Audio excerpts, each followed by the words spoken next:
मुअज़्ज़ज़ उलमाए किराम, हुफ़ाज़े किराम, शौराए इज़ाम, हाज़रीन बज्म, अस्सलामु अलैकुम व रहमतुल्लाहि व बरकातुहू। वालेकुम अस्सलाम व रहमतुल्लाहि व बरकातुहू। अल्हम्दुलिल्लाहि रब्बिल आलमीन वल आक़िबतु लिल मुत्तक़ीन, अस्सलातु वस्सलामु अला सय्यिदिल मुरसलीन व अला आलिहि व अस्हाबिहि अजमईन, अम्मा बअद, फ़अऊज़ु बिल्लाहि मिनश शैतानिर रजीम, बिस्मिल्लाहिर रहमानिर रहीम।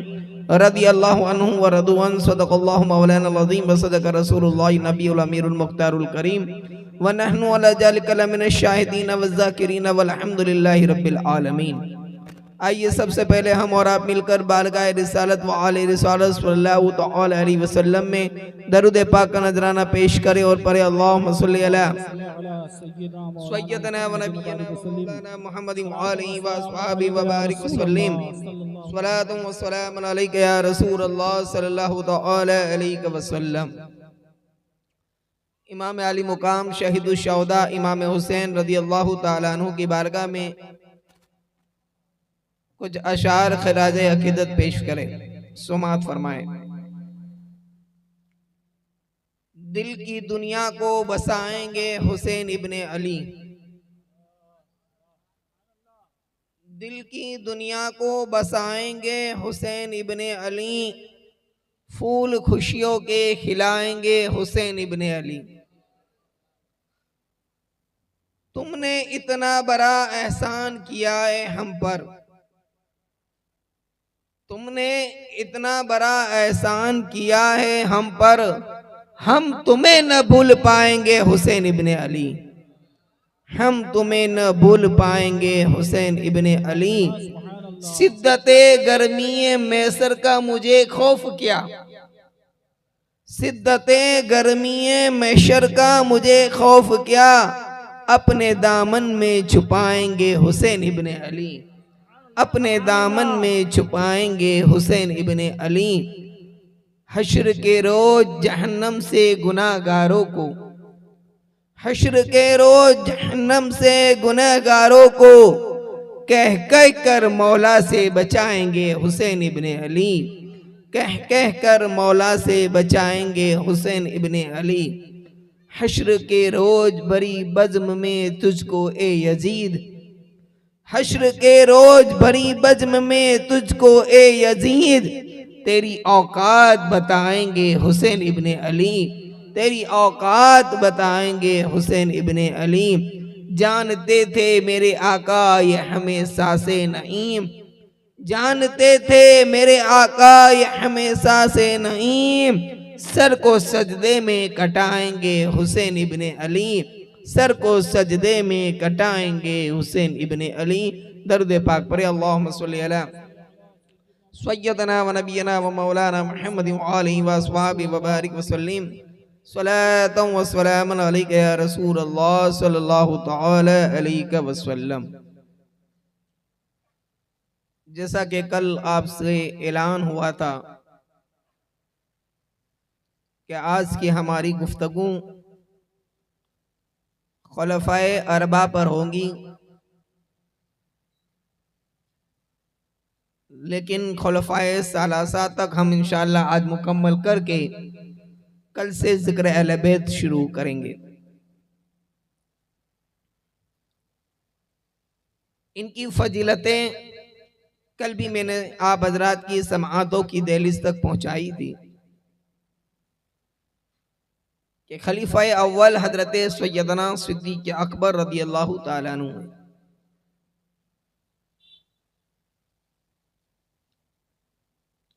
हजरत नूह अलैहिस्सलाम का हमने और आपने नाम सुना है। ये एक अल्लाह के जलीलुल कद्र पैगंबर थे। हजरत नूह अलैहिस्सलाम की कश्ती का कुछ हिस्सा बनता था रात में, रात में आप कश्ती बनाते थे और सुबह उसको दिमक खा जाती थी। रात में बनाते सुबह यही हाल होता, रात में बनाते सुबह यही हाल होता।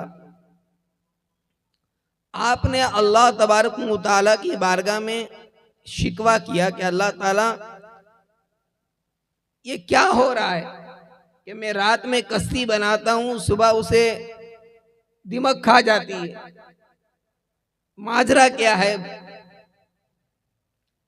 तो अल्लाह तबारक व तआला ने इरशाद फरमाया कि मेरी मखलूक में, बगौर समात फरमाना, मेरी मखलूक में अंबियाओं के बाद, मेरी मखलूक में अंबिया के बाद जो अकाबिरीन शख्सियतें, उनके नाम चार कोनों में लिख लो।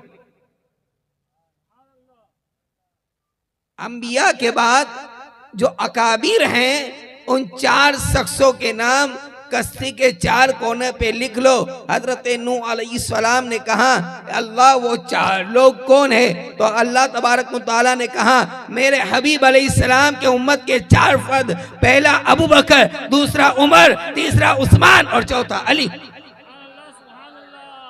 ये शान है इन साहबाए किराम खुलफाए राशिदीन रिज़वानुल्लाहि ताला अजमईन की कि हजरत नूह अलैहिस्सलाम जैसे पैगंबर की कश्ती में इनके नाम लिखने का हुक्म दिया जा रहा है। तो अब यहाँ से पता चल गया कि हम अगर अपनी दुकानों में, अपने मकानों में किसी बुजुर्ग का नाम लिख रहे हैं, गौसे आजम का नाम लिख रहे हैं, या गौस अल मदद लिख रहे हैं, फैजान गरीब नवाज लिख रहे हैं, फैजान ताजुल औलिया लिख रहे हैं, ये हुक्म देने वाली जात खुदा की है।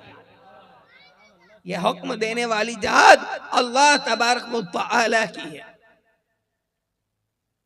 ये शान इन खुलफाए राशिदीन की।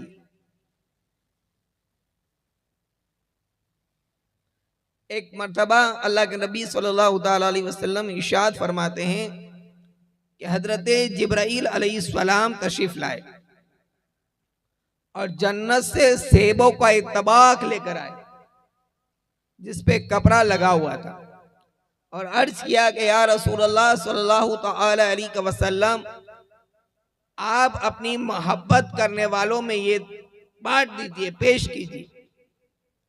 अल्लाह के रसूल सल्लल्लाहु अलैहि वसल्लम ने उससे पर्दा नहीं हटाया, बल्कि हाथ डालकर एक सेब निकाला जिस पे लिखा हुआ था बिस्मिल्लाहिर्रहमानिर्रहीम, ये अल्लाह की तरफ से है अबू बकर सिद्दीक के लिए। और उसके दूसरी तरफ लिखा था, जो अबू बकर से अदावत करेगा वो जिंदीक है। फिर दूसरा सेब निकाला और उस पे भी यही लिखा था बिस्मिल्लाहिर्रहमानिर्रहीम, ये अल्लाह तबारक व तआला की जानिब से है हजरत उमर के लिए। और इस पे लिखा था कि जो हजरत उमर से अदावत रखता है वो जहन्नमी है। फिर आकाए दो जहां सल्लल्लाहु अलैहि वसल्लम ने तीसरा सेब निकाला, उस पे हजरत उस्मान गनी रदी अल्लाह तआला अन्हु का नाम था, और उस पे लिखा था कि जो उस्मान से अदावत रखता है अल्लाह उससे दुश्मनी रखता है। फिर चौथा सेब निकाला, उसमें मौलाए कायनात शेर खुदा अली मुर्तजा रदी अल्लाह तआला अन्हु का नाम था, और उस पे लिखा था कि जो अली से बुग़्ज़ रखता है, अली से अदावत रखता है, अल्लाह तबारक व तआला उसको अपना दोस्त नहीं बनाता। ये शान वाले हैं खुलफाए राशिदीन रिज़वानुल्लाहि तआला, जिसमें पहले खलीफा बने सरकार अलैहिस्सलाम के विसाल के बाद हजरत सैयदना सिद्दीक़ अकबर रज़ी अल्लाह तआला। अल्लाह के नबी अलैहिस्सलाम ने अपनी जायरी हयाती में अपने मुसल्लाए इमामत किसी को सौंपा है तो वो अबू बकर सिद्दीक की जात। रिवायतों में आता है कि हजरत सैयदना सिद्दीक़ अकबर रज़ियल्लाहु तआला अन्हु ने सरकार अलैहिस्सलाम की हयाती में कमोबेश 17 नमाज़ें की इमामत फरमाई। और ऐसे आशिक़े रसूल थे, ऐसे आशिक़े रसूल कि एक मर्तबा अल्लाह के नबी अलैहिस्सलाम ने एक अंगूठी अता फरमाई और कहा कि अबू बकर इस पे ला इलाहा इल्लल्लाह का नक्श करा के आओ।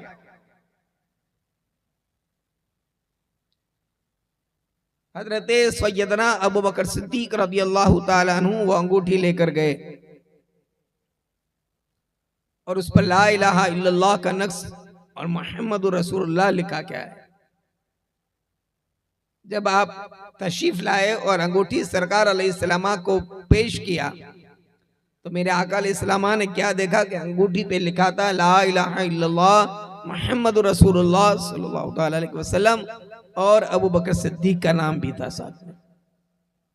हुजूर अकरम अलैहिस्सलाम ने इरशाद फरमाया कि अबू बकर मैंने तुम्हें सिर्फ ला इलाहा इल्लल्लाह लिखवाने का कहा था, आपने मोहम्मद रसूलुल्लाह मेरा नाम और आपका नाम क्यों मिलाया?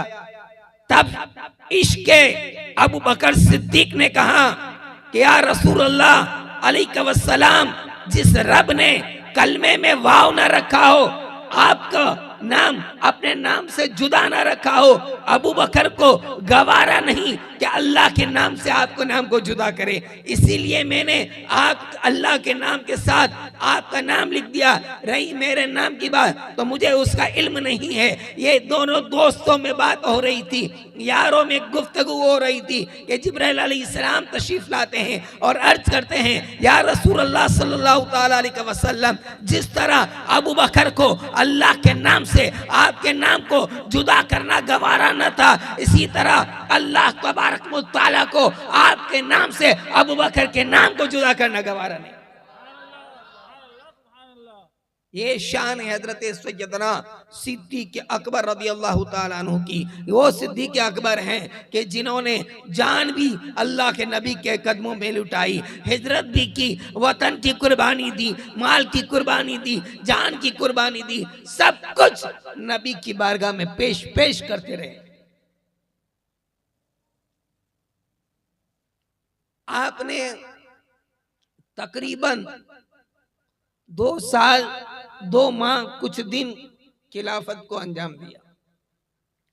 आपके खिलाफत के दौर में मुनकिरान जकात पैदा हुए और भी मुनकरीन पैदा हुए, सबका मुकाबला सैयदना सिद्दीक अकबर रज़ियल्लाहु ताला अन्हु ने किया। 7 जमादियुल आखिर को आपको बुखार आया और ये बुखार की शिद्दत बढ़ती रही। जब आप बहुत अलील हुए तो कुछ सहाबा को बुलाकर आपने कहा कि मेरा इरादा है कि उमर को खलीफा बनाया जाए और मैं उम्मीद रखता हूं अल्लाह की इजाज़त से कि उमर से इस्लाम को फायदा हासिल होगा। और फिर हजरत उमर रज़ियल्लाहु ताला अन्हु को बुलाया, हजरत मौलाए कायनात को बुलाया और उसके बाद आपने वसीयत की हजरत मौलाए कायनात शेर खुदा अली मुर्तजा रज़ियल्लाहु ताला अन्हु से। क्या प्यारी वसीयत थी, क्योंकि उनका इश्क था जो आला हजरत की जबानी है कि तू जिंदा है वल्लाह, तू जिंदा है वल्लाह, मेरे चश्मे आलम से छुप जाने वाले। आपने कहा अली, तुम्हारे मुबारक हाथों ने मुस्तफ़ा को गुस्ल दिया है, मुझे भी गुस्ल तुम आप ही देना। निस्बतें हमें हमारे असलाफ से निस्बतों का सिखाया गया है। ये आज इमाम अहमद रजा का तरीका नहीं है, बल्कि ये सिद्दीक अकबर का तरीका है कि हजरत अली के वो हाथ हैं कि जिस मुबारक हाथों ने मुस्तफा जाने रहमत को अपनी कब्र अनवर में लिटाया है। लिहाजा अली, अबू बकर की ख्वाहिश है कि अबू बकर को भी कब्र में तुम ही लिटाना।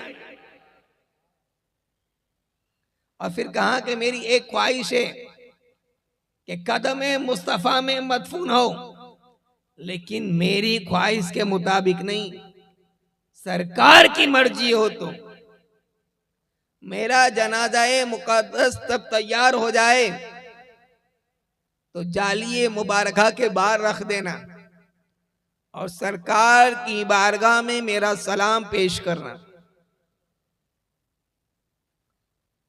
सलाम पेश करना और अगर और कहना कि आपका दोस्त, आपका यार आपके कदमों में लेटना चाहता है, अगर इजाजत मिले तो दफनाना, वरना जन्नतुल बकी में दफना देना। ये आपकी आखिरी वसीयत थी। और 22 जमादिउल आखिर को सरकार सैयदना सिद्दीक अकबर रदियल्लाहु ताला अन्हु का विसाल हो जाता है। और उसके बाद आपकी वसीयत के मुताबिक हजरत अली मौलाए कायनात ने आपको गुस्ल दिया। उसके बाद आपके जनाजे मुबारका को तैयार किया गया और रोज़ाए मुस्तफ़ा सल्लल्लाहु तआला अलैहि वसल्लम के सामने रखा गया। अल्लाह के नबी अलैहिस्सलाम के जालिए मुबारका के सामने, रोजे की जालिए मुबारका के सामने हजरत सैयदना सिद्दीक अकबर रदियल्लाहु ताला अन्हु का जनाजा मुबारका है। सलाम पेश किया गया। सलाम पेश करने के बाद फरमाया गया कि या रसूलल्लाह सल्लल्लाहु तआला अलैहि वसल्लम, आपका यार गार यार फिल मजार होने की इजाजत चाह रहा है। सरकार सैयदना सिद्दीक अकबर रदियल्लाहु ताला अन्हु ने जब कहा हजरत अली से,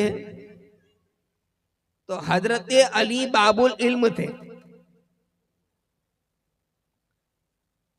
सरकार अलैहिस्सलाम ने फरमाया था कि मैं इल्म का शहर हूं, अली उसका दरवाजा। हजरत अली ये कह सकते थे कि अबू बकर ये कैसी वसीयत है, सरकार तो कब्र अनवर में है, ये कैसे जवाब देंगे।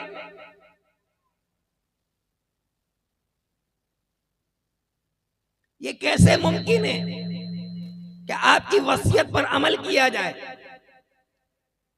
नहीं, मौला एक कायनात का भी अकीदा यही था जो आला हजरत हमको सिखा के गए हैं कि तू जिंदा है वल्लाह, तू जिंदा है वल्लाह, मेरे चश्मे आलम से छुप जाने वाले। और हम यहाँ से पुकारे वहाँ वो सुने, मुस्तफ़ा की समाअत पे लाखों सलाम, दूर नजदीक के सुनने वाले वो कान लाले करामत पे लाखों सलाम। हजरात गिरामी,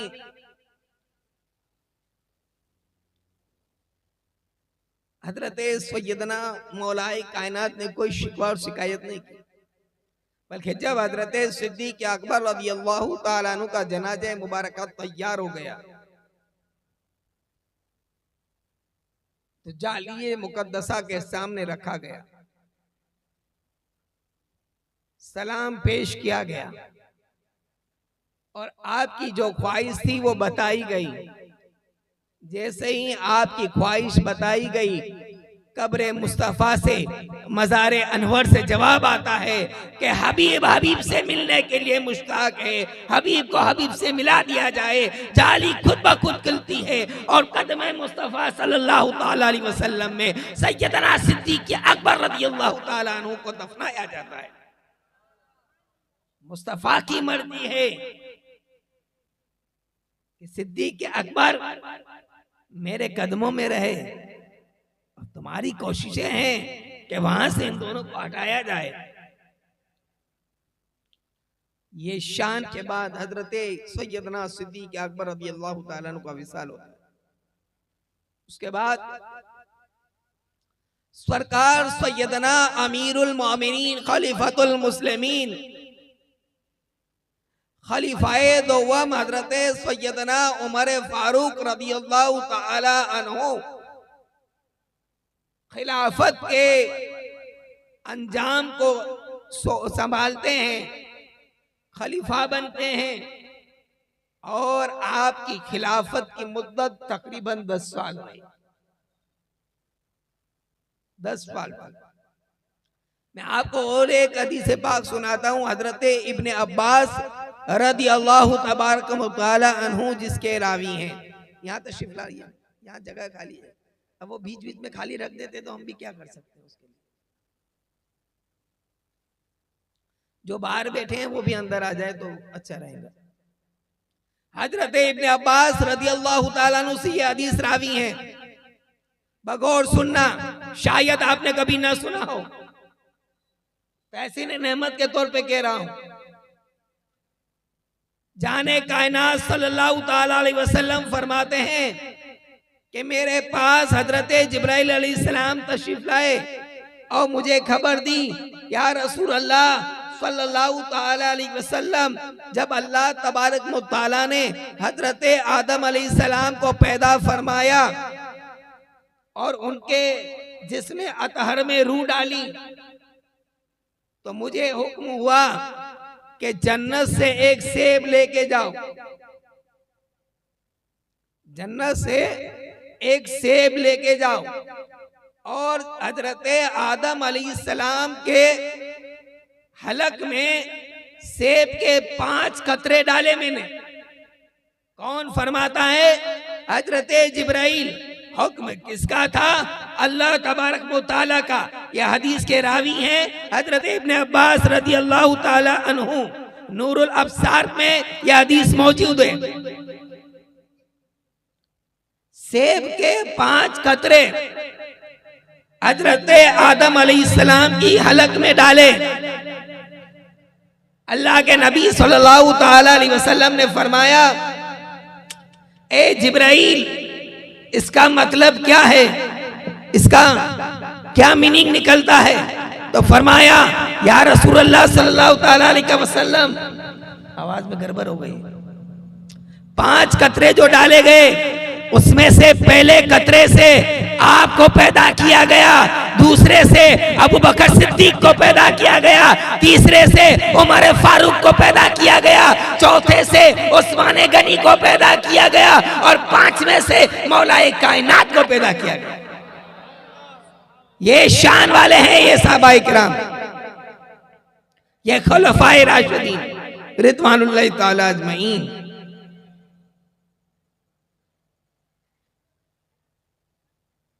हजरत उमर फारूक रज़ी अल्लाह ताला अन्हु ने 10 साल खिलाफत को अंजाम दिया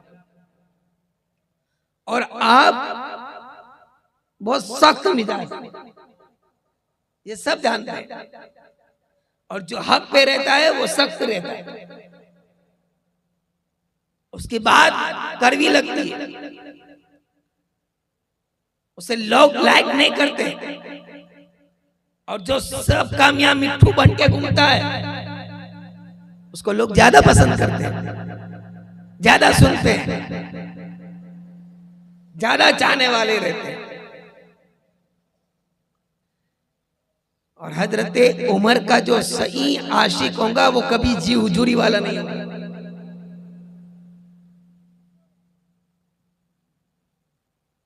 वो कभी अपनी जेब की परवाह नहीं करेगा, बल्कि वो शरीयते मुस्तफा को ही देखेगा। हजरत उमर रज़ी अल्लाह ताला अन्हु 10 साल तक खिलाफत को अंजाम दिया और वाकयात आप सुनते रहते हैं कि रातों को गश्त करते थे। एक मर्तबा मदीने शरीफ से बाहर थोड़ा निकले तो एक आदमी मुसाफिर लग रहा था, बाहर खड़े खड़े परेशान नजर आ रहा था, और वो उमर थे, परेशान किसी को देख सकते नहीं। हजरत उमर रज़ियल्लाहु ताला अन्हु की जात तो बहुत दूर की बात रही, आपके नाम में आज भी वो तासीर है। कभी आजमा के देख लेना, आज भी आपके नाम में वो तहसीर है कि दीनी महफिल में जब दिल ना लगे, शैतान वसवसा डाले तो 3 मर्तबा या उमर कह देना, शैतान भाग जाएगा। 3 मर्तबा या उमर कह देना, शैतान रास्ता बदल के भाग जाएगा। ये शान हजरत उमर की है। तो वो बाहर नौजवान परेशान करा था, कहा क्या बात है? कहा कौन है? कहा मुसाफिर हूं और मेरे यहाँ बच्चे की विलादत का वक्त करीब है, मेरी औरत को दर्द ज़े हो चुका है, अब हम मुसाफिर हैं। मदीने वालों के लिए तो अमीरुल मोमिनीन ने दाई का इंतजाम किया है। कहा तुम परेशान मत हो, मैं कुछ करता हूं। कहाँ गए? घर गए। गुलाम उमर फारूक है तो जरा गौर से सुनना, किसी गरीब की खिदमत किस तरह की जाती है। और अपनी अहलिया से कहा, लाखोंपति नहीं, करोड़पति नहीं, अरबोपति अमीरुल मोमिनीन की बीवी कितनी शान और शौकत के साथ रहती होंगी, कितनी ठाट माट के साथ रहती होंगी। आज कुछ पैसा आ जाता है तो बीवियों के नखरे कितने बढ़ जाते हैं। 2-3 काम वालियां घर में रहती है, न सही तो 1 तो कंपलसरी है। अमीरुल मोमिनीन ने अपनी बीवी से कहा कि आज तुम्हें अमीरुल मोमिनीन के बीवी का रोल मिटाकर एक दाई का रोल निभाना है और मेरे साथ चलो, वहां जाना है और आपको दाई बन के जाना है। वो फरमा बरदार बीवी थी, जबान दराज नहीं थी, सामने मुंह तोड़ जवाब देने वाली नहीं, बल्कि अमीरुल मोमिनीन की बीवी थी। सरकार सैयदना उमर फारूक रदी अल्लाह ताला अन्हु की अहलिया मोहतरमा ने कहा चलिए। गए उनके साथ, उसके घर में गए। औरत इमाम फारूक आजम की बीवी वहां चली गई अंदर। ये बाहर लड़के से इधर उधर की बातें कर रहे थे। कुछ देर के बाद उसके यहाँ बेटे की विलादत हुई तो अमीरुल मोमिनीन की अहलिया की जबान से आवाज आई कि मुबारक हो अमीरुल मोमिनीन, इनके यहाँ बेटा हुआ। तब उसे पता चला कि ये अमीरुल मोमिनीन हजरत उमर है। वो कदमों में गिर गया। आज तो हमें दिखावा करना है, 1 किट बांटना है, 10 फोटो बनवाना है। यह हमारा हाल है, यह हमारी कौम के उस पेशेवर लोगों का हाल है। मुझे किसी के कोई ताल्लुक नहीं किसी से, मैं खुल के बोलने वाला हूं, इसीलिए मुझे बहुत कम लोग बुलाते हैं। अब इधर वाले 3-3 साल तक कैसे बुला लिए मुझे पता नहीं है।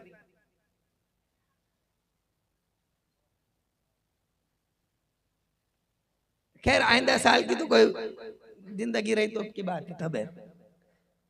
लेकिन 3 साल तक आप सुन रहे हैं, मेरे लिए सादत मंदी की बात है। एक जुम्मा कोई बुला लेता है तो दूसरा जुम्मा मना कर देता है, क्योंकि हक हमेशा हर दौर में करवा रहा है। जो सरकार उमर फारूक की सीरत को बोल ना सके, उनकी सीरत को अमल ना कर सके, वो अपने मुरीदों की क्या इस्लाह करेगा। जो मुरीदों के पैसे जेब में जा रहे हो, 2-2 लाख का नजराना ले रहे हो, वो अपने आप को सूफी कह रहे हो। ये सूफियों के नाम पर तुम एक कलंक लगा रहे हो। सरकार सैयदना अमीरुल मोमिनीन उमर फारूक की जिंदगी को देखो। और ये मिंबर का तकाजा है, बड़ी जिम्मेदारी से बोल रहा हूं, मिंबर का तकाजा है।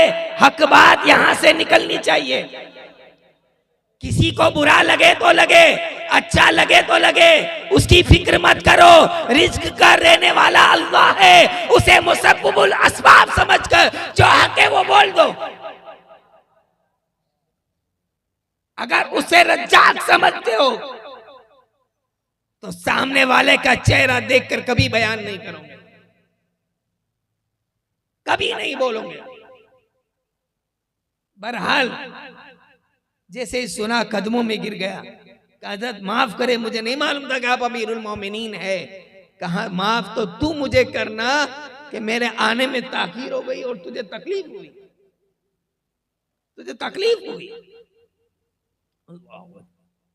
ये सरकार सैयदना अमीरुल मोमिनीन उमर इब्न खत्ताब रदियल्लाहु ताला अन्हु, ये हजरत उमर फारूक रदियल्लाहु ताला अन्हु की जिंदगी है करीमा है।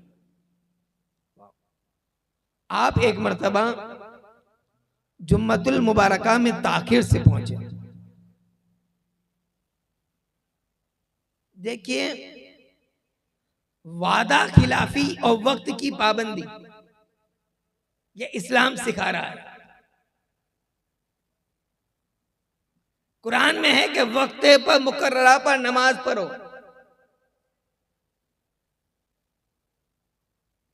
वक्त की पाबंदी बहुत जरूरी है। मैं इशारा देकर गुजरना चाहता हूं।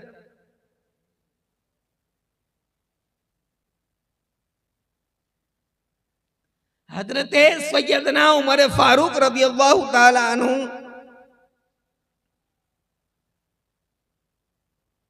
ताखीर से पहुंचे और जाते ही आपने कहा कि खुतबे की अजान दो।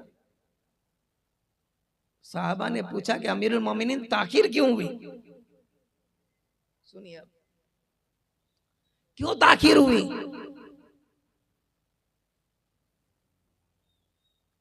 कहा अब पूछ रहे हो तो बता देता हूं। मेरे पास एक ही कुर्ता है। अल्लाह, इस्लाम के खलीफा हैं। कितने मुल्क आपने फतह किए हैं। कैसरो किसरा आपके जमाने में फतह हुआ और हजरत उमर जैसी मुकद्दस जात कह रही है कि मेरे पास एक ही कुर्ता है जिसमें 19 पैबंद है। अल्लाहु अकबर। गौर करो मुसलमानों, हम कहां जा रहे हैं? किधर जा रहे हैं? अलमारियां तंग हो रही है हमारे कपड़ों से, फिर भी हमें नमाज की तौफीक नहीं। ये नहीं कहता हूं कि तुम भी पैबंद वाले कपड़े पहनो, लेकिन सुनो, आकाए दो जहां सल्लल्लाहु ताला अलैहि वसल्लम की हदीस मुकद्दसा है कि जो उम्दा लिबास इस नियत से पहने कि लोग मुझे पैसे वाला समझे तो वो नाजायज है,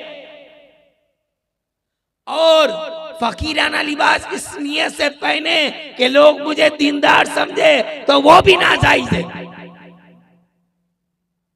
लोगों के लिए दीनदार मत बनो, रब तबारक व तआला के लिए बनो, उसके हबीब के लिए बनो। 19 पैबंद वाला कुर्ता, और वो भी एक। सरकार उमर फारूक फरमाते हैं कि कुर्ता धोया, सूखने में ताखीर हुई, इसलिए मुझे आने में ताखीर हुई, इसलिए मुझे जुम्मे में आने में ताखीर हुई। अल्लाह, तो लाखों का जुब्बा पहन के हजरत आते हैं, अलग अलग स्टाइल का मामा पहन के हजरत आते हैं, और फिर जबान से क्या बात निकलेगी? क्या तुम्हारी जबानों में तासीर रहेंगे? कुछ तासीर नहीं रह सकती। हजरात गिरामी, इमाम रब्बानी मुजद्दिद अल-फिसानी सरहिंदी जो मुजद्दिद भी हैं, सरकार सैयदना इमाम रब्बानी मुजद्दिद अल-फिसानी सर सैयद अहमद सरहिंदी रहमतुल्लाह ताला अलैह फरमाते हैं कि हजरत खुलफाए अरबा की अफजलियत और इनकी खिलाफत की तरतीब मुआफिक है, यानी जो तरतीब है वही तरतीब मुआफिक है। ये कौन फरमाता है? सिलसिलाए नक्शबंदिया के अजीमुशान बुजुर्ग हजरत इमाम रब्बानी मुजद्दिद अल-फिसानी सर सैयद अहमद सरहिंदी रहमतुल्लाह ताला। हजरत गिरामी, ये शान इन खुलफाए राशिदीन, तो हजरत उमर फारूक रदियल्लाहु ताला अन्हु कि वो कुर्ता मुबारक जिसपे 19 पैबंद थे, वो उमर कि जिसके बारे में कायनात के सरकार सल्लल्लाहु अलैहि वसल्लम इरशाद फरमाते हैं कि मेरे बाद कोई नबी होता तो वो उमर होता, और जिसको फारूक का लक़ब मेरे आका अलैहिस्सलाम ने दिया था। जब आप दाखिले इस्लाम हुए, हजरत सैयदना उमर फारूक रदियल्लाहु ताला अन्हु दाखिले इस्लाम हुए, तो सरकार की बारगाह में जब तशरीफ लाए तो अर्ज किया कि या रसूलुल्लाह सल्लल्लाहु ताला अलैहि वसल्लम, क्या हम हक पर नहीं है? मेरे आका ने फरमाया कि बेशक हम हक पर है। तो कहा फिर एलानिया क्यों नहीं हम बात करते हैं? एलानिया क्यों नहीं हम तबलीग करते हैं? क्यों नहीं एलानिया इबादत करते हैं? आपने 2 सफ़े बनाए, 2 सफ तैयार हुए और एक अमीर हमजा रज़ी अल्लाह तआला अन्हु सरपरस्ती कर रहे थे और एक की सरकार सैयदना उमर फारूक रज़ी अल्लाह तआला अन्हु कर रहे थे। और आप दोनों इस हालत में खाने काबा की तरफ पहुंचते हैं, काबतुल्लाह के सामने जाते हैं और उसके बाद कुफार ने देख कर लड़ जाए। मेरे आका सल्लल्लाहु ताला अलैहि वसल्लम की ज़बान मुकद्दस से निकलता है, उमर तुम फारूक हो, यानी हक और बातिल में फर्क करने वाला, और मुरादे मुस्तफा जिसका नाम है वो सरकार सैयदना उमर की जात है। सरकार सैयदना अबू हुरैरा रज़ी अल्लाह ताला अन्हु से रिवायत एक हदीस से पाक, अल्लाह के नबी सल्लल्लाहु ताला अलैहि वसल्लम फरमाते हैं कि जिस रात मुझे मेराज हुई थी, मेराज कब हुई थी?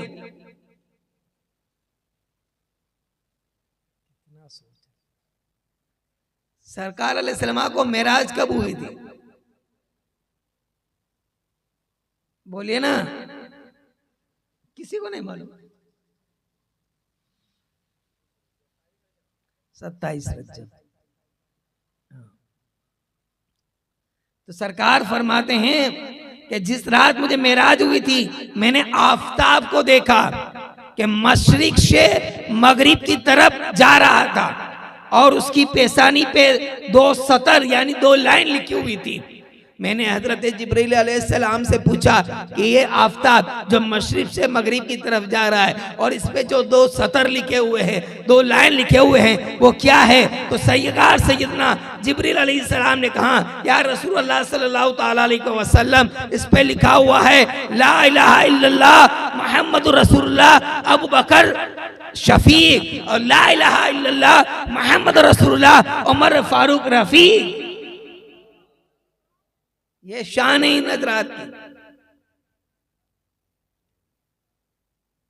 और एक और हदीस सुनाता हूं,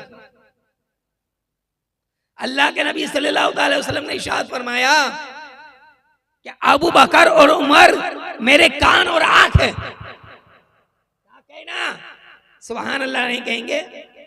क्या कहा रसूलुल्लाह ने कि अबू बकर और उमर मेरी आंख और कान है। जिस तरह इंसान आंख से देखेगा और कान से सुनता है, उसकी जरूरियात दोनों चीजों से, इसी तरह दीन को समझने के लिए और कुरान को देखने के लिए दिल में अबू बकर और उमर की मोहब्बत होना जरूरी है। कुरान को समझने के लिए और दीन को सीखने के लिए से अबू बकर और उमर की मोहब्बत दिल में होना जरूरी है। इन दोनों को छोड़कर तुम राह हिदायत को नहीं पहुंच सकते। इन दोनों को छोड़कर तुम राह हिदायत को नहीं पहुंच सकते। और सरकार सैयदना उमर फारूक रज़ी अल्लाह ताला अन्हु के दिल में एहतराम मुस्तफा कितना, इश्क कितना था, अदब कितना था। आज अदब तो हमसे बिल्कुल गायब हो चुका है। अरे आपकी क्या बात करें, आज तो स्टेज पे भी अदब गायब है। इल्ला माशाअल्लाह, सना ख्वानों को, नात ख्वानों को आप सुनते रहते हैं। पैसा देने वाला भी गुनहगार हो रहा है इस अंदाज से। सुन लेना, ऐसे ऐसे ऐसे ऐसे ऐसे, ये क्या, ये नातख्वानी हो रही है। उसके दिल में आप पैसे की मोहब्बत डाल रहे हैं। ऐसे सनाख्वानों से नात परवाना भी बचो और नात सुनना भी बचो, जो अपनी नात को पैसा बना लिया हो। 1,00,000 व्यूज, व्यूज बोलते हैं क्या बोलते हैं इंस्टाग्राम, इतने हो गए, इतने हो गए, इतने हो गए, क्या हाल हो जाएगा, क्या कौम सीखेंगी।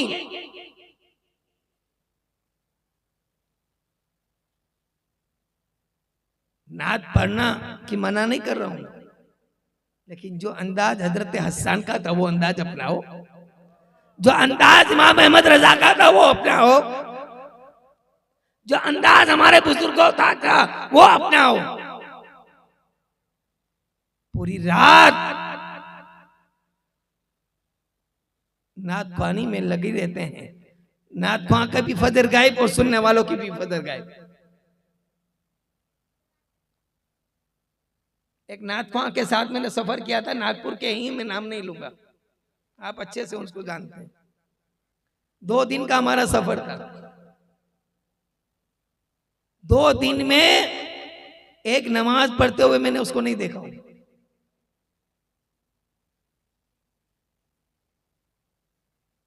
जी, यह हाल है आज के नात ख्वानों का। इक्को के बगैर तो वो आते नहीं। अल्लाह ही रहम फरमाए। एहतराम जरूरी है। नात ऐसी इबादत का नाम है कि जिसको सुनकर इंसान के दिल में इसके रसूल की तरफ बढ़ जाए, इसके मुस्तफा की शम्हा रोशन हो। अगर नात का शौक है तो हिदायत बख्शिश पढ़ लीजिए, सामान्य बख्शिश पढ़ लीजिए, सफीना बख्शिश पढ़ लीजिए, आपको समझ में आएगा कि इश्क रसूल क्या है, नात क्या, लुत्फ क्या मिलता है। तो एहतराम मुस्तफा सरकार उमर फारूक के अंदर क्या था। अल्लाह, सरकार सैयदना अब्दुल्ला इब्न अब्बास रज़ी अल्लाह तआला अन्हु रिवायत करते हैं कि हजरत अब्बास इब्न अब्दुल मुत्तलिब के मकान पर एक नाला था, क्या बोलते, पानी बहता है बाहर से, घर से। वो बाहर सड़क पे था और नमाजी उधर से गुजरते थे, पानी उधर से बहता था। एक मर्तबा हजरत उमर का गुजर नमाज पर आने के लिए आ रहे थे, वहीं से हुआ पानी के कुछ छींटे आप पर गिरे। आप आए, नमाज पर आई और उसके बाद कहा कि उसकी जगह बदल दो और अंदर कर दो। अंदर कर दिया गया। फिर हजरत अब्बास रज़ियल्लाहु ताला अन्हु बारगाह उमर फारूक में तशरीफ लाए और अर्ज किया कि उमर, जिस नाले को, जिस पाइप को आपने अंदर करवाया है, रसूलुल्लाह ने इसको बाहर लगवाया था। सरकार अलैहिस्सलाम ने अपने जमाने में बाहर लगाया था। अब एहतराम उमर देखिए, इश्क उमर देखिए। हजरत उमर फरमाते हैं, ए हजरत अब्बास, आप मेरी पुष्ट पे खड़े रहो और जहां सरकार ने लगाया था वहीं लगाओ, तभी उमर के दिल को सुकून होगा, तभी उमर के दिल को सुकून होगा। ये शान है हजरत उमर रज़ियल्लाहु ताला अन्हु की। ये एहतराम था आपके दिलों में, आपके दिल में ये नबी का एहतराम था कि नबी ने जिस चीज को लगाया था उसको मैंने वहां से हटा दिया। तकलीफ दे रहा था, पानी गिर रहा था, नमाजियों को तकलीफ हो रही थी, इसलिए मैंने उसको वहां से हटाया था, लेकिन मुस्तफा ने लगाया था। तो उमर की कोई बशरियत नहीं है, उमर की औकात नहीं है, उमर की ताकत नहीं है कि उसको वहां से हटा दे। इसीलिए हजरत उमर फारूक रज़ियल्लाहु ताला अन्हु ने हजरत अब्बास से कहा कि आप मेरी पुष्ट पे खड़े रहकर उसे फिर से लगाइए और तभी आपको तस्कीन मिलेगी। हजरत अबू सईद खुदरी रज़ियल्लाहु ताला अन्हु से रिवायत है कि हुजूर जाले कायनात सल्लल्लाहु अलैहि वसल्लम ने इरशाद फरमाया कि एक रात मैंने ख्वाब देखा। नबी का ख्वाब वही इलाही होता है, नबी का ख्वाब वही इलाही होता है। कुछ लोग मेरे सामने पेश किए गए जिन्होंने मुख्तलिफ कमीज़ें पहनी थी, किसी ने घुटनों तक, किसी ने उसके नीचे तक, किसी ने उसने नीचे तक। और हजरत उमर ने जो कमीज पहनी थी वो जमीन पर लटक रही थी। साहबा किराम ने पूछा कि या रसूलुल्लाह सल्लल्लाहु अलैहि वसल्लम ताबीर क्या है? तो आप सल्लल्लाहु अलैहि वसल्लम ने इरशाद फरमाया इसकी ताबीर दीन है। और हजरत उमर से दीन को इतना फायदा हासिल हुआ, इतनी तकवीयत मिली है जितनी और किसी साहबी से। कहां कहां दीन को फैलाया आपने 10 सालों के दौरान। 10 साल के जमाने में आपने हर जगह दीन इस्लाम को फैलाया, दीन की खिदमत की। सरकार सैयदना उमर फारूक रज़ी अल्लाह ताला अन्हु ने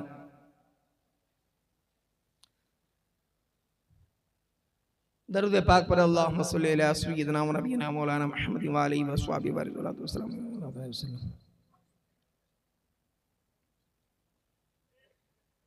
फिरोज अबू लुलू ये एक मजूसी था, आग की पूजा करने वाला, जो हजरत उमर फारूक रज़ी अल्लाह ताला अन्हु का कातिल है, जिसने आपको शहीद किया है। वो पहले आया अपने हाकिम की बुराई लेकर कि मैं जिसके यहाँ काम करता हूं वो मुझसे ज्यादा काम करवाता है कम पैसों में। जब उसकी पूरी बात सुनी हजरत उमर ने तो कहा मुझे तो नहीं लग रहा है ऐसा। तो वो आपका दुश्मन हो गया और जाते जाते ये अल्फाज कहे कि ऐसी पवन चक्की बनाऊंगा कि दुनिया देखेंगे। लोगों ने उमर फारूक से कहा कि ये क्या कहकर गया? कहा वो मुझे धमकी देकर गया है कि मैं तुम्हारे कत्ल करूं, कहीं से पकड़ लिया जाए। तब हजरत उमर ने कहा कि नहीं, जब तक जुर्म न करे तब तक सजा नहीं दे सकते। जब तक जुर्म न करे तब तक उसे सजा नहीं दी जा सकती। ये बात हुई। एक मर्तबा नमाज फज्र में वो आया और आकर पहली सब में खड़ा रहा, कोई पहचान नहीं पाया। सहाबाए किराम की कतार थी और जैसे ही हजरत उमर फारूक ने नमाज शुरू किया तो रिवायतों में आता है कि उसने खंजर का वार किया और आपके पीछे से हलक से निकलकर खंजर बाहर आया और आप खून आलूद होकर वहीं गिर गए, वहीं गिर गए। आपने किसी सहाबी को इशारा किया, उन्होंने नमाज को मुकम्मल किया और और फिर कोई पीछे आ रहा था कोई सहाबी, तो उसको पकड़ लिया गया फिरोज लुलू को। बहरहाल आप को लाया गया कमरे में, गशी तारी थी, कभी बेहोश होते कभी होश आते। मैंने कल या परसों बताया था कि जब भी होश आता था तो हजरत उमर की जबान में यही सवाल रहता था कि नमाज का वक्त है कि नहीं। ऐसी हालत में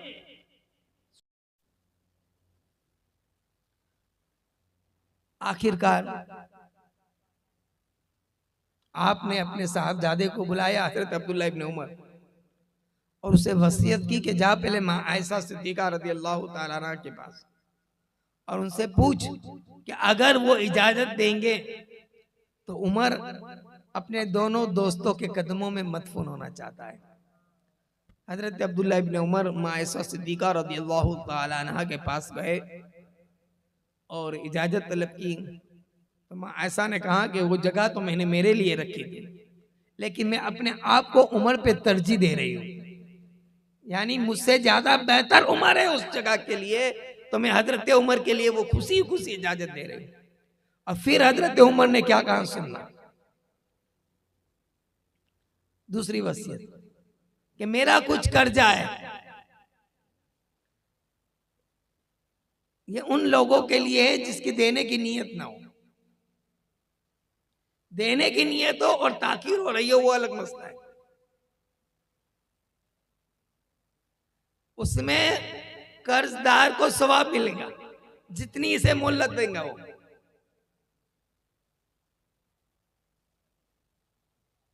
आपने कहा कि मेरा कुछ कर्जा है,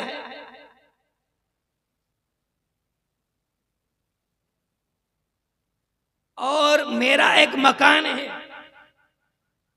यहां तो प्लाटों की कमी नहीं है।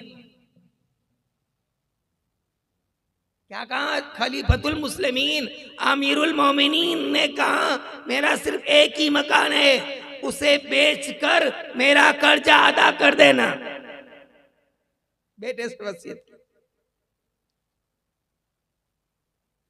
हम नाहक कितना माल कितना का खा जाते हैं, कोई फिक्र नहीं, कोई खौफ नहीं, कोई परवाह नहीं।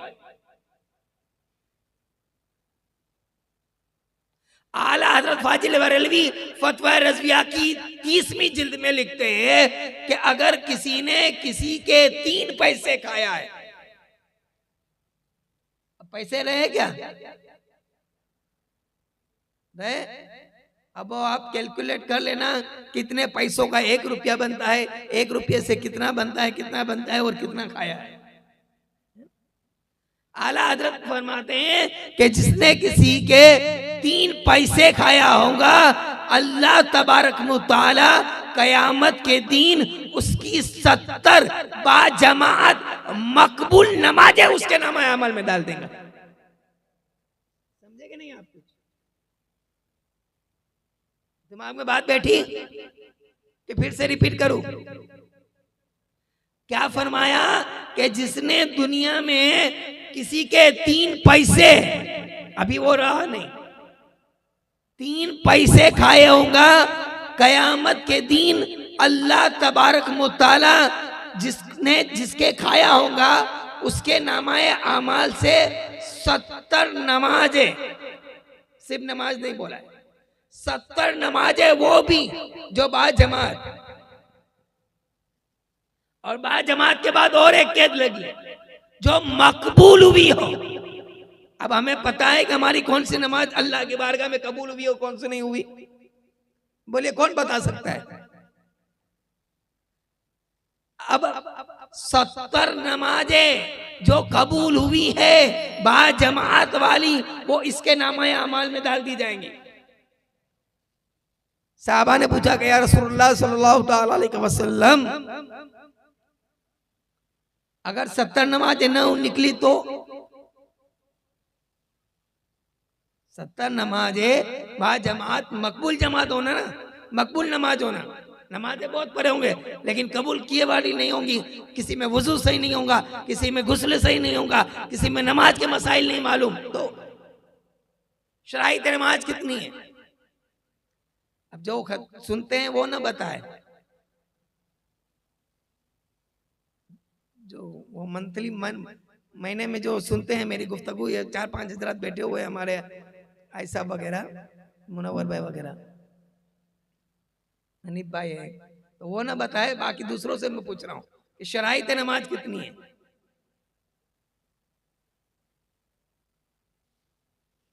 माशाअल्लाह 6 नमाज। शराइत नमाज से पहले होना जरूरी है ना? शराइत नमाज से पहले है। जब ये 6 शर्तें पाई जाएंगी तभी एक नमाजी नमाज अदा करने खड़ा रह सकेगा।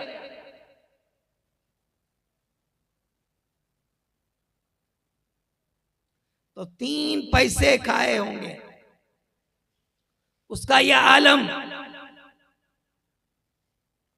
तो अल्लाह के रसूल सल्लल्लाहु अलैहि वसल्लम ने आगे इरशाद फरमाया कि अगर 70 नमाजें नहीं होंगी तो अल्लाह तबारक व तआला उसके गुनाह इसके नामे अमाल में डाल देगा,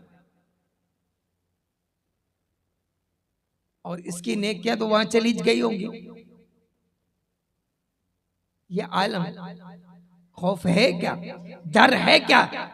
हम तो बहनों का भी हक खा रहे हैं, भाइयों का भी हक खा रहे हैं, दोस्तों का भी हक खा रहे हैं, अहबाब का भी हक खा रहे हैं, और न जाने कितनों का हक मार रहे, कितनों का हक मार रहे। अभी 2-3 दिन पहले ही कारी साहब, हालांकि मैं मुफ्ती तो हूं नहीं, एक सवाल लेकर एक औरत आई थी, उसके वालिद और वालिदा का इंतकाल हो गया है।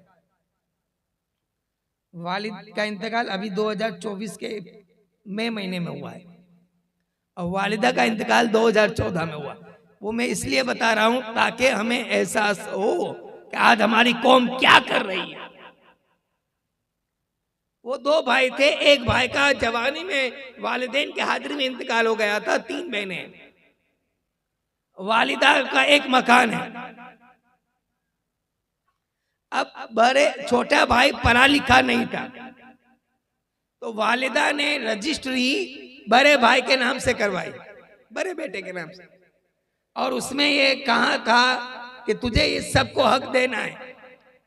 वो पढ़ा लिखा था इसलिए उसके नाम से रजिस्ट्री हुई, लेकिन आज वो सबको देने से इनकार कर रहा है। और ये कहा उसने, मेरे सामने उसने कहा कि रजिस्ट्री मेरे नाम की है, कोई मुफ्ती की ताकत नहीं है कि मेरे खिलाफ फतवा दे।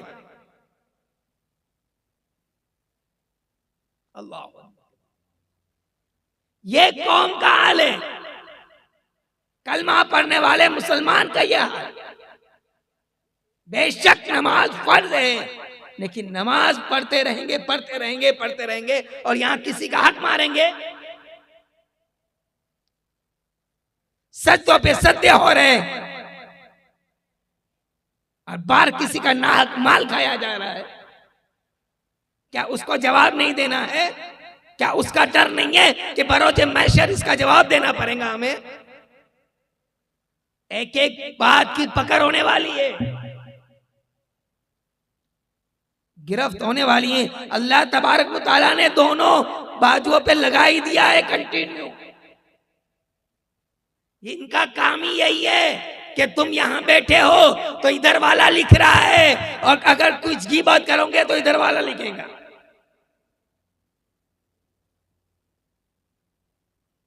हजरत उमर ने फरमाया, वक्त बहुत ज्यादा जा रहा है, अभी तो हजरत उस्मान बाकी है, और आज मैं पूरा करूंगा। कल से अहले बैत का जिक्र इंशाल्लाह शुरू होने वाला है। कर दो ना पूरा, कोई घबराहट तो नहीं ना?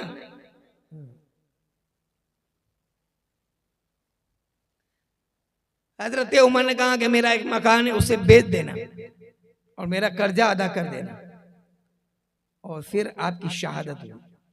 एक मुहर्रम हराम को 26 को आप जख्मी हुए और एक मुहर्रम को जामे शहादत नोश फरमाई, और आप हजरत आयशा की इजाजत पर आपकी ख्वाहिश के मुताबिक कदम मुस्तफ़ा सल्लल्लाहु ताला अलैहि वसल्लम में आपको दफनाया गया। और आज तक, उस रोज से लेकर आज तक और इंशाअल्लाह सुबह कयामत तक हदीस पाक है कि रोज़ाए रसूल पर 70,000 फरिश्ते सुबह को सलाम पेश करने आते हैं और 70,000 फरिश्ते शाम को सलाम पेश करने आते हैं। और मेरा यकीन ये कहता है कि जो फरिश्ते मुस्तफ़ा को सलाम पेश करते होंगे वो अबू बकर को भी सलाम करते होंगे और उमर को भी सलाम करते होंगे।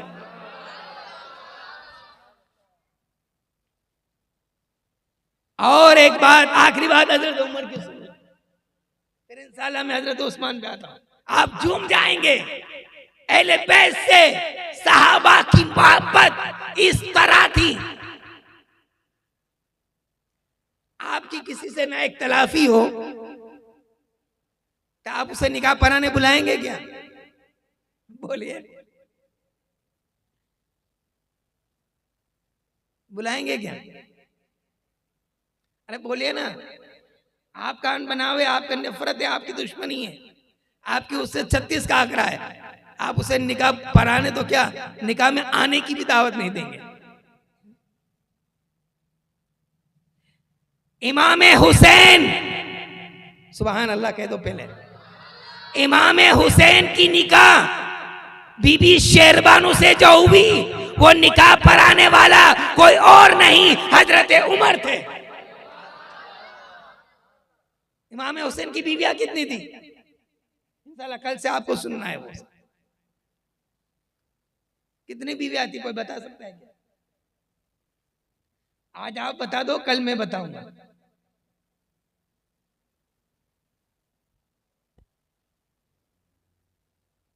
इमाम हुसैन रदियल्लाहु ताला अन्हु की 5 बीवियां थी। अब आप कहेंगे कि शरीयत में 4 की इजाजत है, तो 5 एक साथ नहीं थी, 5 एक साथ नहीं थी। इंशाल्लाह मैं कल अगर वक्त रहा तो 5 के नाम भी बताऊंगा और 5 की कौन कौन औलादे किस किस से हुई है वो भी बताऊंगा, क्योंकि मुझे ये फरमाइश हुई थी कि कुछ अलग बताना है। तो 5 बीवियों से कौन कौन सी औलादे हुई है इंशाअल्लाह ताला कल मैं बताऊंगा। तो आपको बताया अबू जाफर मोहम्मद इब्ने याकूब कलमी रहमतुल्लाह ताला अलैह ने इस वाक़े को नकल किया है कि सरकार इमाम हुसैन की सैयदा शेरबानू से निकाह सरकार उमर फारूक रदियल्लाहु ताला अन्हु ने पढ़ाई थी। ये शान हजरत उमर की थी। आपके बाद खलीफा हजरत उस्मान गनी रदियल्लाहु ताला अन्हु बने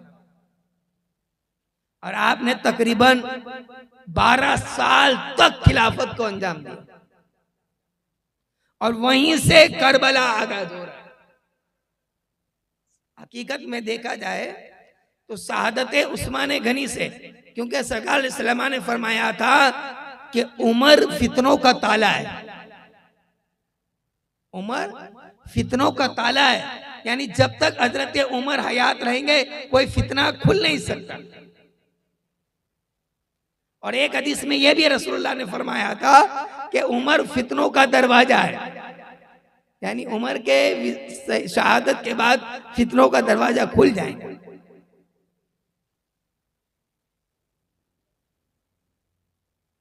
हजरत उस्मान गनी रदियल्लाहु ताला अन्हु उस जलीलुल कद्र सहाबी का नाम है।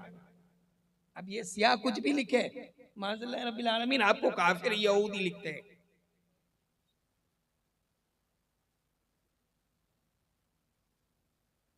उससे हमें कोई लेना देना। उस्मान गनी को वो शर्फ हासिल है कि मेरे आका अलैहिस्सलाम ने अपनी 2 साहबजादियां हजरत उस्मान गनी की निकाह में दी, एक के बाद एक।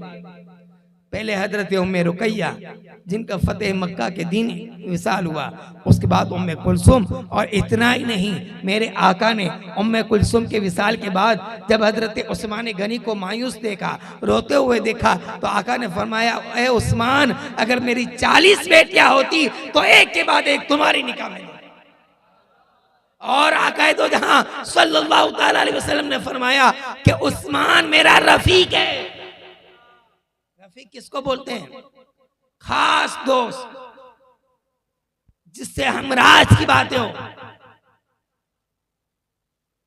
और इतना ही नहीं, सरकार इस्लाम ने फरमाया उस्मान जमीन पर भी मेरा रफीक है और आसमानों में भी, यानी जन्नत में भी मेरा रफीक है। यह हजरत उस्मान गनी रदियल्लाहु ताला अन्हु की शान करीमा थी।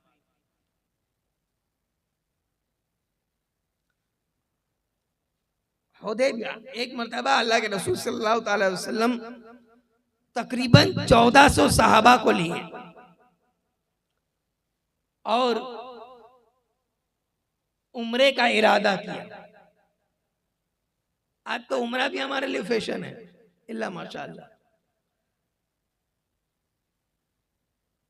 2 दिन 3 दिन 4 दिन है ना, जब मूड हुआ तब चले गए।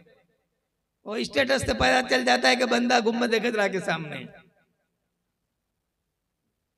3 दिन के लिए गया, 2 दिन के लिए गया, 5 दिन के लिए गया। उम्रों पे उम्रे करते रहो और पड़ोसी भूखा मरे। उम्रे पे उम्रे करते रहो और दोस्त पड़ोसी परेशान रहे, बहन का ख्याल न रहे। ये क्या उम्रे तुम्हें बख्शवाएंगे?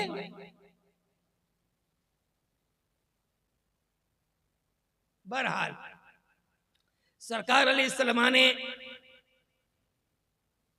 ये इरादा किया, 1400 सहाबा को लिया, एहराम बांध कर निकले।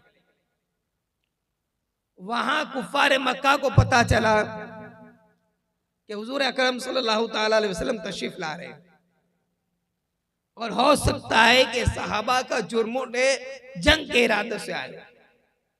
ये लोग काफिले के सामने गए और काफिले को रोक दिया।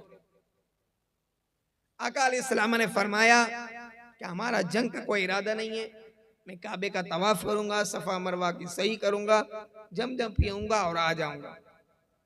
ये लोग नहीं माने। बहुत मुबाहिसा हुआ, उसके बाद इन्होंने कहा कि आने वाले साल आप आ सकते हैं। फिर मेरे आका सल्लल्लाहु अलैहि वसल्लम ने हजरत उस्मान से कहा कि आप मक्का जाओ और वहां के जो मक्का के रईस है, क्योंकि हजरत उस्मान गनी मालदार थे,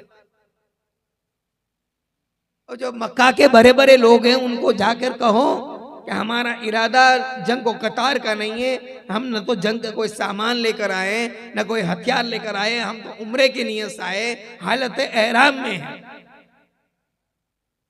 हजरत उस्मान गनी वहां गए और कहा, तो वो लोगों ने कहा कि उस्मान आप आए हो, काबा आपके सामने है, आप उम्रा कर लो, आप उम्रा कर लो। उस्मान गनी के इश्क के जवाब था कि मुस्तफ़ा के बगैर उस्मान उम्रा नहीं कर सकता, मुस्तफ़ा के बगैर उस्मान उम्रा नहीं कर सकता। आप समझाए थे। और यहाँ हुदैबिया पर जो हुजूर अलैहिस्सलाम के साथ काफिला रुका हुआ था, यहाँ पता चला ये अफवाह फैली कि उस्मान शहीद कर दिए गए। हजरत उस्मान गनी रज़ी अल्लाह तबारक व तआला अन्हु शहीद कर दिए गए। जैसे ही अफवाह फैली, अफरा तफरी का माहौल हो गया। सरकार सल्लल्लाहु अलैहि वसल्लम ने कहा क्या है? कहा जंग करेंगे। मेरे आका ने कहा कि पहले आप बैत कर लो, उसको बैत रिजवान कहते हैं। सुलह हुदैबिया में जो बैत हुई और एक को एक से बैत करवाई, एक साहबी को दूसरे साहबी से बैत करवाई, क्योंकि हथियार वगैरह कुछ थे नहीं, कोई मुकर न जाए, कोई कहीं चला न जाए। और फिर सरकार अलैहिस्सलाम ने, वो नबी आला हज़रत फरमाते हैं, और कोई गैब क्या तुमसे नहीं हो भला, जब न खुदा ही छुपा तुम पे करोड़ों दरूद। सरकार ने अपना दाहिना हाथ लिया और कहा ये मुस्तफा का हाथ है, और बायां हाथ लिया, कहा ये उस्मान का हाथ है, और फिर बैत कर ली। लोग समझ गए उस्मान शहीद नहीं हुए, उस्मान शहीद नहीं हुए। फिर हजरत उस्मान गनी आ गए। ये सुलह हुदैबिया थे। ये शान थी कि मुस्तफ़ा ने अपने हाथ को उस्मान का हाथ कहा, और असदुल्लाह यानी अल्लाह तबारक व तआला ने नबी के दस्त को अपना दस्त कहा। हजरत उस्मान गनी की फजीलत और एक सुनिए। किसी साहबी ने पूछा कि आप कहते हैं जन्नत में रोशनी होंगी तो कैसे होंगी? चांद और सूरज से होंगी। अब मैं आपसे एक सवाल करता हूं, चांद और सूरज जन्नत में जाएंगे कि जहन्नम में? बोलिए, मालूम है क्या किसी? जी जी जी बोलिए, बोल बोल बोल बोल बोलना। अरे गलत होगा तो कुछ नहीं, बोल। चांद और सूरज जहन्नम में जाएंगे। अजाब नहीं होगा? जिस तरह जहन्नम पे जो फरिश्ते खड़े हैं उन्हें कुछ तकलीफ नहीं हो रही, लेकिन वो जहन्नमियों को जन्नत में डालने के लिए खड़े हैं। इसी तरह चांद और सूरज जहन्नम में जाएंगे, तकलीफ नहीं होगी, इसलिए जाएंगे कि जो उनकी परस्तित करते हैं, जो चांद और सूरज की इबादत करते हैं ना, उनको बताने के लिए, उनको बताने के लिए। तो साहबी ने पूछा कि रोशनी कैसे होंगी जन्नत में? तो कहा सरकार अलैहिस्सलाम ने कि जहां जहां उस्मान जन्नत में जाता रहेगा, उस्मान के चेहरे के नूर से जन्नत रोशन होती नजर आएंगी, जन्नत रोशन होती नजर आएंगी। अल्लाह, यह हजरत उस्मान गनी की रज़ी अल्लाह तआला अन्हु की शान। आपने तकरीबन 12 साल खिलाफत किया। 6 साल बहुत अच्छे से गुजरे और उसके बाद फितना शुरू हुआ। गवर्नर जो आपने जहां जहां लगाए थे वो भी शरारतें करने लगे, और मरवान जो आपका रिश्तेदार था, और अल्लाह के रसूल सल्लल्लाहु अलैहि वसल्लम ने अपने दौर में इसे मदीने से बाहर कर दिया। सिद्दीक अकबर के दौर में आना चाहा, नहीं आने दिया। उमर फारूक के दौर में आना चाहा, नहीं आने दिया। उस्मान गनी के दौर में वो उसमें समझा बुझा के वास्ता देकर, नबी का रहमतुल्लिल आलमीन का वास्ता देकर, क्योंकि उस्मान गनी नरम दिल थे, नरम मिजाज, उसकी बातों में आ गए और वो आ गया। फिर वहां से वो मिस्र गया और मिस्र से कूफा गया, और कूफा वालों को कहा कि तुम्हें मालूम है का क्या? कहा मदीने में अहले बैत पे जुल्म हो रहा है। खिलाफत के हकदार हजरत अली थे, उनकी खिलाफत को छीन कर पहले अबू बकर बैठे, फिर उमर बैठे, अब उस्मान बैठे। इस तरह सबको बलगराता रहा, बहकाता रहा। दमिश्क गया, मिस्र गया, कूफा गया। और जब वो उस्मान गनी के पास आया था, तो कुछ दिनों के बाद, क्योंकि मरवान की राइटिंग अच्छी थी, तो हजरत उस्मान गनी रज़ी अल्लाह ताला अन्हु ने उसे अपना मुंशी बना लिया।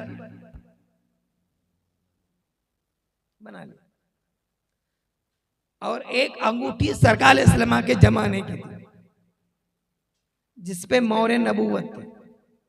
हुजूर के बाद सिद्दीक अकबर को मिली थी, सिद्दीक अकबर के बाद उमर फारूक को मिली थी, उसके बाद उस्मान गनी को मिली थी। और आका दो जहां सल्लल्लाहु अलैहि वसल्लम की हदीस से पाक थी कि यह अंगूठी जिस दिन गायब हो जाएंगी उस दिन से फितना शुरू होगा। एक मर्तबा हजरत उस्मान गनी कुएं के पास बैठे थे, और हमारी भी आदत है ना अंगूठी से ऐसे खेलते रहने, ऐसे कर रहे थे, इसमें अंगूठी कुएं में गिर गई। ताबड़तोड़ आपने तैरने वालों को बुलाया, अंगूठी नहीं मिली। कुआं 3 दिन तक खाली करवाया, अंगूठी मिली नहीं। फिर साहबी रसूल ने कहा कि उस्मान हो सकता है, आका दो जहां सल्लल्लाहु अलैहि वसल्लम ने फरमाया था कि जिस दिन वो गायब हो जाएंगे उस दिन फितना शुरू।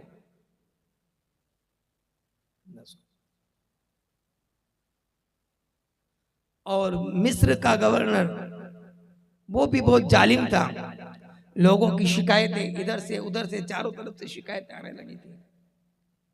तो हजरत उस्मान गनी रज़ी अल्लाह ताला अन्हु ने मौलाए कायनात हजरत तला, हजरत ज़ैद, हजरत जुबैर और अकाबिर सहाबाए किराम के मशवरे से मिस्र का गवर्नर मोहम्मद इब्ने अबू बकर रज़ी अल्लाह ताला अन्हु हजरत अबू बकर के बेटे को बनाकर और उस पर गवर्नर का सिक्का वगैरह कर देकर रवाना किया। आप 70 अफराद के साथ, तफसील से इसलिए बता रहा हूं ताकि आपकी बात समझ में आए और आपको करबला सुनने में मजा आए। भले 10 मिनट आप बर्दाश्त कर ले, क्योंकि यहां से आगाज करबला है। ये रवाना हुआ काफिला। अब कोई जंग का मामला तो था नहीं, आराम आराम से जा रहे थे। रास्ते में एक गोरे सवार बड़ी तेजी के साथ जाता हुआ दिखा। आपको कुछ डाउट गया, मोहम्मद इब्ने अबू बकर रज़ी अल्लाह तआला अन्हु के बेटों साथियों ने उसको पकड़ा और कहा तुम कौन हो? कहा मैं उस्मान गनी का गुलाम हूं। कहाँ जा रहे हो? कहा मिस्र जा रहा हूं। कहा क्यों जा रहे हो? कहा वो नहीं बताऊं। मोहम्मद इब्ने अबू बकर ने कहा कि इसकी तलाशी की जाए। जब उसकी तलाशी के गई तो एक खत मिला जिसमें लिखा हुआ था कि हम मोहम्मद इब्ने अबू बकर को तो भेज रहे हैं, आपको गवर्नर से हटना नहीं है, बल्कि आप इनको आए तो आप इन्हें कत्ल कर देना। और सिक्का लगा हुआ था, मोहर लगी हुई थी उस्मान गनी की, और जो लेटर पैड था वो भी उस्मान गनी की खिलाफतनामा का। चौक हो गए, ये क्या बात है। फिर से मदीने की तरफ पलटे, मस्जिद नबी में जमा हुए। हजरत उस्मान गनी को बुलाया गया। कहा ये गुलाम? कहा मेरा है। कहा ये उठनी? कहा मेरी है। कहा ये मोहर? कहा मेरी है। कहा ये लेटर पैड? कहा मेरा है। कहा ये लिखान? कहा तरीका मेरा है, लेकिन लिखा हुआ मेरा नहीं, मैंने नहीं लिखा है। आपने हलफ उठाया, कसम उठाई। कहा आपकी मोहर किसके पास रहती है? कहा मरवान के पास। कहा लेटर किसके पास रहता है? कहा मरवान के पास। लोगों ने समझ गए ये मरवान की साजिश है। उसने ऊँटनी भी लिया, गुलाम भी उस्मान गनी का लिया और इस्तेमाल करके चला गया। उसके बाद हजरत उस्मान गनी ने हलफ उठाया। अब ये बलवाई ग्रुप था, मिस्र से दुश्मनी हो रही, यहां से कुफा से आ रहे उस्मान गनी के दुश्मन बनकर, मिस्र से आ रहे, इधर उधर से आना शुरू हो गया, दमिश्क से आ रहे। और मिस्र के गवर्नर ने तो एक और साजिश की, एक डुप्लीकेट खत हजरत अली के नाम का बनवाया और इन फौजों ने आकर कहा कि हजरत अली से कि आप हमारा साथ दीजिए और हमारे साथ उस्मान गनी रज़ी अल्लाह ताला अन्हु को कत्ल करने के लिए आइए। माज़अल्लाह वो कह रहे थे कि उस्मान दीन से फिर गए और कहा देखो ये आपका खत है। हजरत अली ने भी कसम खाई, हलफ उठाई, ये मेरा खत नहीं। तादाद बढ़ने लगी, यहाँ तक के मस्जिद नबवी शरीफ में मारपीट हुई और हजरत उस्मान गनी को जख्मी किया गया। आप बेहोश हो गए, फिर आपको घर पे लाया गया। जब आप होश में आए, हजरत अली आए, हजरत जुबैर आए और आपको मशवरा दिया कि मरवान को हमारे हवाले कर दो। काम मैं उस वक्त तक नहीं कर सकता जब तक इसका जुल्म साबित न हो। इसने ये हरकत की, तो फिर आप खिलाफत से इस्तीफा दे दे। हजरत उस्मान ने कहा कि अली तुम्हें हदीस से मुबारक याद है? कहा कौन सी? कहा मेरे आका ने फरमाया था कि उस्मान तुम्हें एक कमीज पहनाया जाएगा और फिर तुम्हारे पास से ये कमीज छीना जाएगा, तुम इसे उतारना मत। कहा इससे क्या मुराद है? कहा इससे खिलाफत मुराद है। मैं नहीं उतारूंगा, मैं खिलाफत से इस्तीफा नहीं दूंगा। ठीक है, फिर हालात बिगड़ते रहे, अल-मुख्तसर कर रहा हूं मैं, हालात बिगड़ते रहे, जुर्मुट के जुर्मुट आने लगे बलवाइयों। अब फिर से ये मुकद्दस साहबा हज़रत उस्मान गनी के घर पे गए और कहा कि उस्मान आप इजाजत दे दीजिए, आप इजाजत दे दे तो हम जंग शुरू कर दें इनके साथ। हजरत उस्मान गनी ने कहा कि किस बात पे जंग करें, इन्हें किस बात पे आप मारेंगे? न तो ये मुर्तद हुए हैं, मुर्तद के साथ जंग जाएंगे, न ये जिनाखोरी किए हैं, न और कोई अमल किए नहीं। फिर इमाम मौलाए कायनात ने अपने दोनों साहबजादे और मुकद्दस साहबा के जो नौजवान साहबजादे थे उनको उस्मान गनी के घर का पहरेदार बना दिया। यह मोहब्बतें थी। उस्मान गनी की जान का जोखम था तो पहरेदार की जान पे जोखम नहीं होगा। हसनैन की जान की परवाह मौलाई कायनात नहीं की और कहा कि आप यहां खड़े रहे और कोई पलवाई हजरत उस्मान के घर में एक पत्थर न मार सके। पहरेदार खड़े रहे 40 दिन तक। हजरत उस्मान गनी कमरे में बंद रहे। 33 दिन के बाद पानी खाना बंद खत्म हो गया। आपने पानी की तलब किया। इमाम हसन मौलाए कायनात के पास आए, एक मस्कीजा लेकर गए, लेकिन बलवाइयों ने मस्कीजा हजरत उस्मान के घर तक नहीं जाने दिया, जाने नहीं दिया। उसके बाद दूसरी मस्की, फिर उम्मुल मोमिनीन हजरत उम्म हबीबा रसूलुल्लाह की बीवी थी, कहा मैं साथ में चलती हूँ, मेरा लाज करेंगे वो, मेरी शर्म करेंगे और पानी का मस्कीजा उस्मान के घर तक जाने देंगे, लेकिन उन्होंने उसका भी नहीं किया। फिर तीसरी मर्तबा हजरत अली ने इमाम हसन के साथ 5-6 मस्कीजे लेकर भेजा कि एक तो पहुंच जाएगा। खून खराबा हुआ, हजरत इमाम हसन जख्मी हुए, कैसे भी कर कर एक मस्कीजा इमाम हजरत उस्मान गनी के घर तक पहुंच गया। वो 2 दिन तक चला। 5 दिन के भूखे प्यासे। उस आलम में आपकी आदत थी एक रकात में एक कुरान खत्म कर रहे थे। ऐसी हालत में है उस्मान गनी, न खाना मिल रहा है न पानी मिल रहा है। कुरान से मोहब्बत देखो, आज 25 साल का जवान है जिसे कुरान पढ़ना नहीं आ रहा है, अलहम्दुलिल्लाह शरीफ पढ़ना नहीं आ रहा है, अपने बाप को 3 कुल बख्शने की तौफीक नहीं मिली, उसके लिए मौलाना की जरूरत पड़ रही। फातिहा देना है तो मौलाना आएंगे, हाफिज साहब आएंगे, मौजन साहब आएंगे। और बाप की विरासत लेनी है तो बेटा आएगा।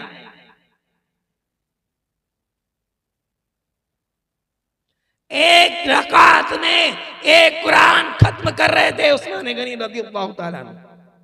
फिर बलवाई ने सोचा कि ये जुर्मुन लगा हुआ है, हम अंदर जा नहीं सकते। 5 लोग, जिसमें मोहम्मद इब्ने अबू बकर भी थे,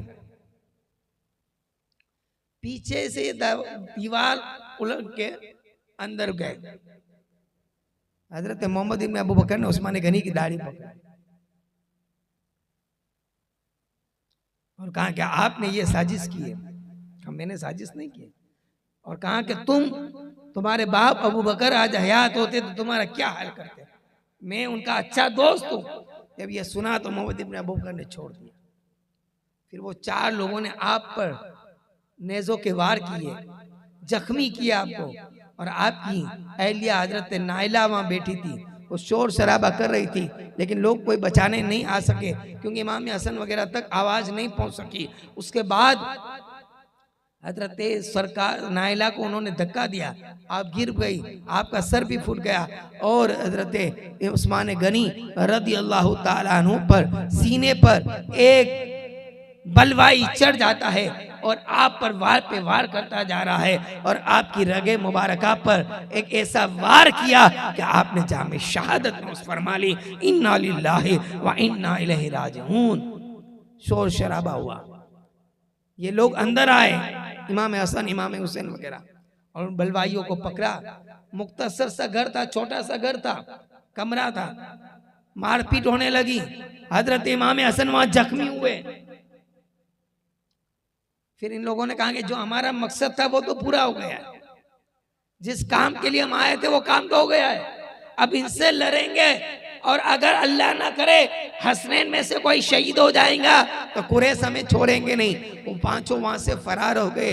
और फिर यहाँ खबर मिली कि उस्मान गनी शहीद कर दिए गए, शहीद कर दिए गए। ये इस तरह से खबरें फैलती गई। हजरत अली को जैसे खबर मिली, हजरत अली फौरन तशरीफ लाए और उस्मान गनी के जिस्म को पकड़कर रो रो कर कहने लगे, भाई ये क्या हो गया, भाई ये क्या हो गया। और फिर खड़े होते हैं और इमाम हुसैन को तमाचा, इमाम हसन को तमाचा लगाते हैं। तमाचों पे तमाचे लगाए लगे, तमाचों पे तमाचे लगाए।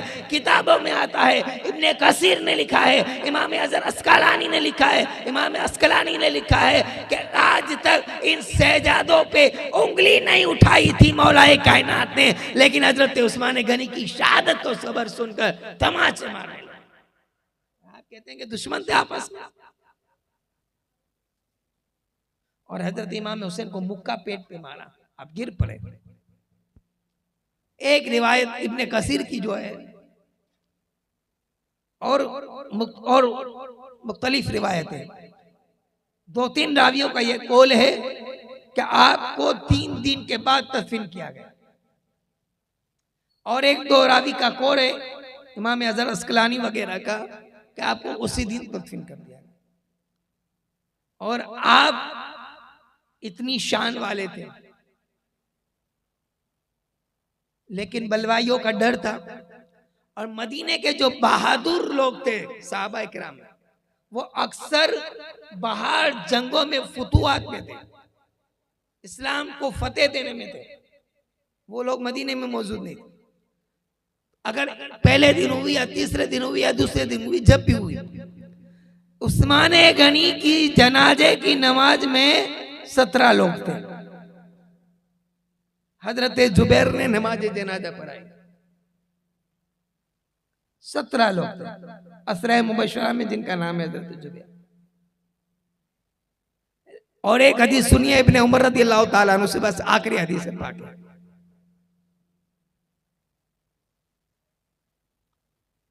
सरकार सल्लल्लाहु ने फरमाया कि उस्मान का जनाजे की नमाज आसमान में फरिश्तों को पढ़ते हुए देख रहा हूं।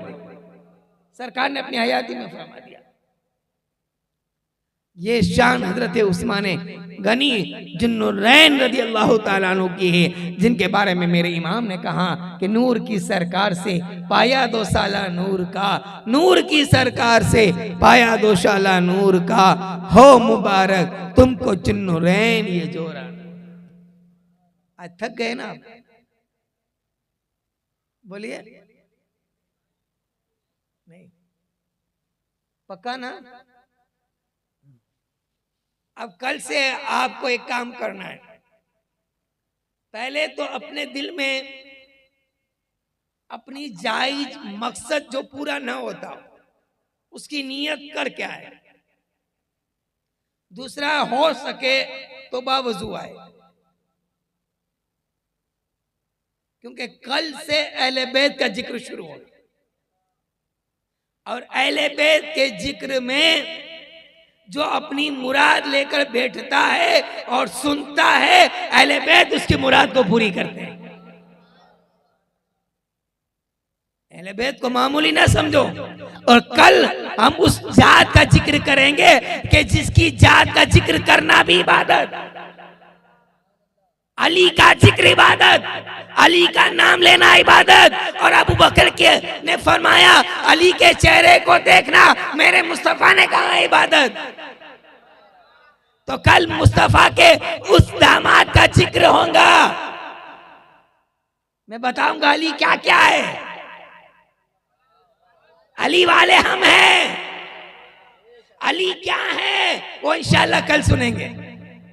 आएंगे और दोस्त अहबाब के साथ आना है, सबको लेकर आना है और फजर में भी जाना है, फजर में भी जाना है। अल्लाह तबारक व तआला हमें नेक अमल की तौफीक रफीक अता फरमाए। अस्तगफिरुल्लाह रब्बी मिन कुल्लि ज़म्बिन व अतूबु इलैहि व आखिरु दावाना अल्हम्दुलिल्लाहि रब्बिल आलमीन। आइए सलातो सलाम।